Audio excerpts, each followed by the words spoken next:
15 టీఎంసీల కంటే ఎక్కువ నీళ్లు నింపలేదు. అట్లాంటి ప్రాజెక్టు మీద 1,00,000 కోట్లు ఖర్చు పెట్టి ఇవాళ కాళేశ్వరం కట్టినామని చెప్పి మాట్లాడుతున్నారు. నేను ఒకటే అడుగుతున్నా, ఈరోజు జరిగిన ప్రాజెక్టులో జరిగిన కమిషను ఈరోజు సాంకేతిక నైపుణ్యం మీద కొంతమేరకే విచారణ చేస్తుంది. బెస్ట్ సాంకేతిక నిపుణులను నియమిద్దాం. మీరు ఎక్కడ కట్టినరు, ఎట్లా కట్టినరు, దీని వెనకాల ఉన్న మర్మం ఏందో ఆలోచన చేద్దాం.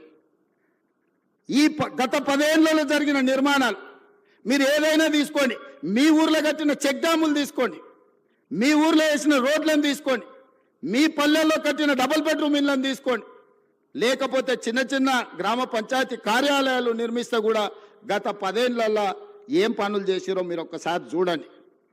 నేను ఎందుకు ఈ మాట చెప్తున్నంటే 100 సంవత్సరాల అనుభవం ఒక్క పక్కన ఉంటే 10 సంవత్సరాల దుర్మార్గమైన ఇంకొక అనుభవం ఇంకొక పక్కన ఉంది. అందుకే ఈరోజు మీరు ఆలోచన చేయండి. ఒక పెద్ద మనిషి, ఒక అధికారి నాకు చెప్పిండు, సార్ రాజకీయాలలో ప్రభుత్వ ఉద్యోగాలలో 3 దిశలు ఉంటాయని.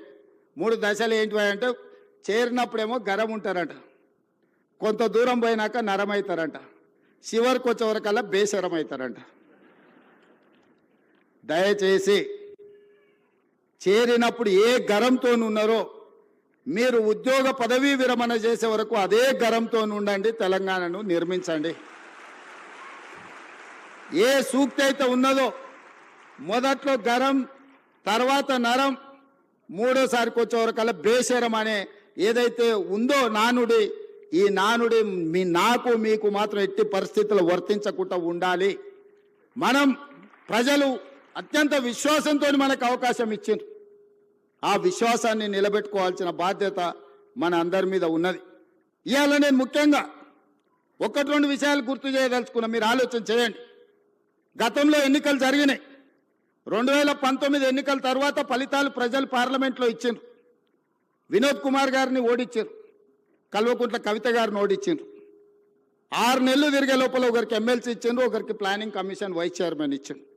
వాళ్ళ కుటుంబ సభ్యులకు ఉద్యోగం పోతే ప్రజలు తిరస్కరిస్తే, ప్రజలు తిరస్కరించింది కాబట్టి పక్కన పెట్టాలని ఆలోచన చేయకుండా ఎంబడే వాళ్ళ కుటుంబ సభ్యులకు నియామక పత్రాలు ఇచ్చింది. కానీ 2017లో నోటిఫికేషన్ ఇచ్చిన మీ ప్రిన్సిపల్స్ని ఎందుకు నియామకం చేయలేదు?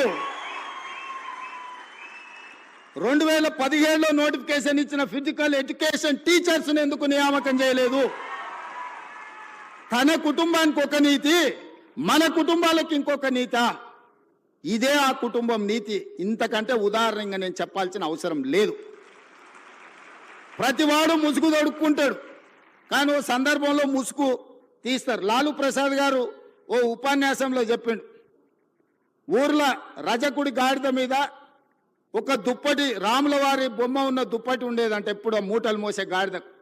అది ఊర్లో ఎవరు చేనులో మేయడానికి పోయినా అక్కడ ఆ చేను వాళ్ళు కొట్టకపోను చూడంగానే దండం పెట్టేదని. గాడిద ఏమనుకున్నదంటే, నాకు ఇంత గౌరవం ఉంది, ఈ మొత్తం ఏ గడ్డి అయినా మేయొచ్చు అని ఊరి మీద పడి తింటా ఉన్నది. ఓ రోజు ముళ్ళ చెట్ల నుంచి పోతుంటే ఆ పైన వేసిన బొంత మీద ఉన్న రాముడి బొమ్మ ఉన్న బొంత ఆ చెట్టుకు తగిలి అది బయటికి పోయింది. గాడిద చేనులకు పోయి మెయ్యంగానే దుడ్డు కర్ర తీసుకొని కొడితే నడ్డి ఇరిగింది. ఎందుకు చెప్తున్నా అంటే, ఆయనకు కూడా తెలంగాణ ఉద్యమం అనే ఒక ముసుగు, రక్షణ కవచం కొంతకాలం ఉన్నది. ఆ తెలంగాణ ఉద్యమం కోసం మీరు అందరు చేతులెత్తి దండం పెట్టారు. అది వారి గొప్పతనం అని వారు అనుకుంటున్నారు. అది తెలంగాణ ఉద్యమం యొక్క గొప్పతనం, విద్యార్థిని నిరుద్యోగ యువకుల యొక్క త్యాగం. ఇవాళ ముసుగు తొలగింది కాబట్టి ముఖం జల్లక ఆయన ఎక్కడున్నాడో ఇక ఈ పిల్లలు రోడ్ల మీద పడి నోటుకొచ్చింది మాట్లాడుతారు.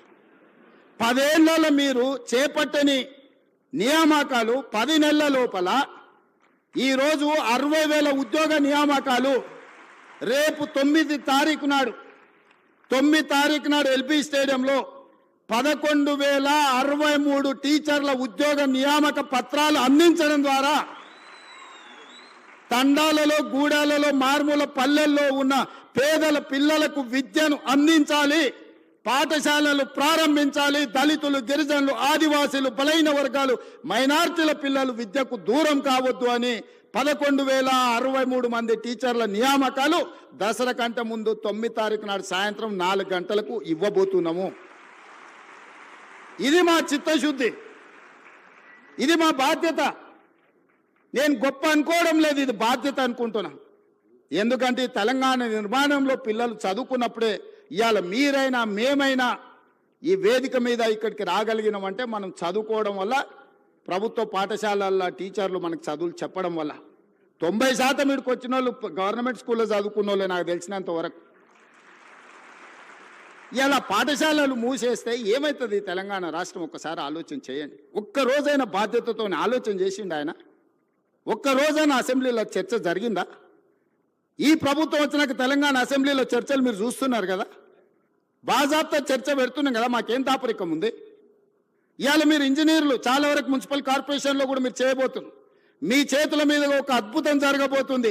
రీజనల్ రింగ్ రోడ్ 360 కిలోమీటర్ల రీజనల్ రింగ్ రోడ్ మీ చేతుల మీద నిర్మాణం కాబోతుంది. రేడియల్ రోడ్స్ మీ చేతుల మీద నిర్మాణం కాబోతున్నాయి. ఫ్యూచర్ సిటీ ఎయిర్పోర్ట్కు కూతవేటు దూరంలో ఫ్యూచర్ సిటీ ఫార్మా సిటీ నిర్మాణం కాబోతుంది. మీ చేతుల మీద మూసీ రివర్ డెవలప్మెంట్ ఫ్రంట్ ఎవరు అడ్డం వచ్చినా నిర్మించి 55 కిలోమీటర్ల మూసీ రివర్ డెవలప్మెంట్ ఫ్రంట్ మీ చేతుల మీదుగా నిర్మించి ప్రపంచానికి ఆదర్శంగా నిలబెడతాం.